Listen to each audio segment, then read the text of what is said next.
Cristiano ரொனால்டோவை பத்தி நீங்க கேள்விப்பட்டிருப்பீங்க. உலகத்தின் மிக புகழ்பெற்ற ஃபுட்பால் பிளேயர். வேர்ல்ட் கப்னு வந்துட்டாலே இந்த ரொனால்டோ அவருடைய ஃபுட்பால் ஸ்கில்ஸையும் அவர் அடிக்கிற கோல்ஸையும் பார்த்து உலகமே களி கூறுகிறது. சின்ன குழந்தையிலிருந்து பெரிய ஆள் வரைக்கும் எல்லாரும் இவருக்கு ஃபேன்ஸா இருக்கிறாங்க. இவரு பல விதமான பெரிய பெரிய பதக்கங்களை வென்றிருக்கிறார். European footballer of the year, world soccer player of the year 3 முறை வென்றிருக்கிறார். யுஎஃப்ஏ சாம்பியன்ஸ் லீகினுடைய கோல்டன் பூட், பல பல பல சாம்பியன்ஷிப் எல்லாம் வென்றிருக்கிறார். ஆனால் இத்தனை வெற்றிகளுக்கு பின்பாக அவருடைய வாழ்க்கையிலே ஆரம்பத்திலே ஒரு மாபெரும் ஒரு தோல்வி, ஒரு மாபெரும் ஒரு அதிர்ச்சி தருகிற காரியம் ஒன்று நடந்தது. என்ன தெரியுமா? சிறு வயதிலிருந்தே ஃபுட்பாலராக வேண்டும் என்கிற ஆவலோடு வளர்ந்த இவர் சரியான வீடு வசதிகள் எதுவுமே இல்லாமல் வளர்ந்தவர். இவருடைய வீட்டுல எலக்ட்ரிசிட்டி கனெக்ஷன் கூட இல்லைன்னா பாத்துக்கோங்களேன். அந்த மாதிரி ஒரு சாதாரண ஒரு ஃபேமிலியில வளர்ந்தவர். ஆனால் 14வது வயதிலே ஸ்கூலை விட்டுட்டு கம்ப்ளீட்டா ஃபுட்பாலுக்காக தன்னை அர்ப்பணித்தார். 1 வருடம் கழித்து அவருக்கு ஒரு பெரிய அதிர்ச்சி காத்திருந்தது. என்னவென்றால் ரேசிங் ஹார்ட் சிண்ட்ரோம் என்கிற ஒரு இதய நோய். டாக்டர்கள் சொன்னார்கள், ஒன்று சர்ஜரி செய்து அதுல ஏதாவது நன்மை கிடைக்கலாம், தீமையும் கிடைக்கலாம், 50-50. இல்லாவிட்டால் நீ ஃபுட்பாலை மறந்து விட வேண்டும்.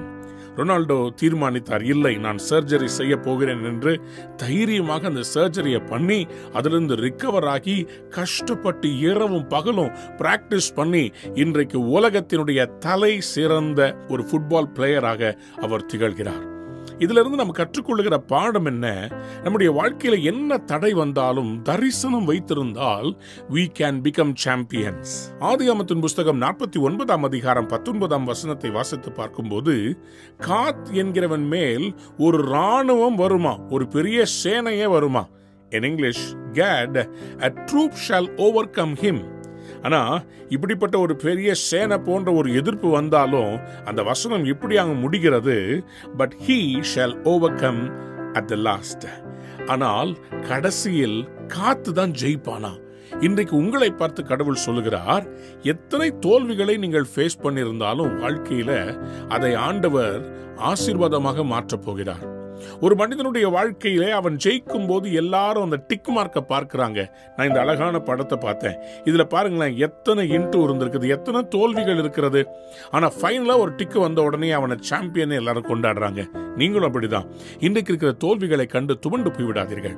வாழ்க்கையிலே மனிதர்களை நம்பி தோல்வியா, அல்லது பொருளாதாரத்துல தோல்வியா, படிப்புல தோல்வியா, பிசினஸ்ல தோல்வியா, எது தோல்வி அடைந்தாலும் அந்த இன்சிடென்ட் தோல்வி அடைந்ததை தவிர நீங்கள் தோல்வி அடையவில்லை.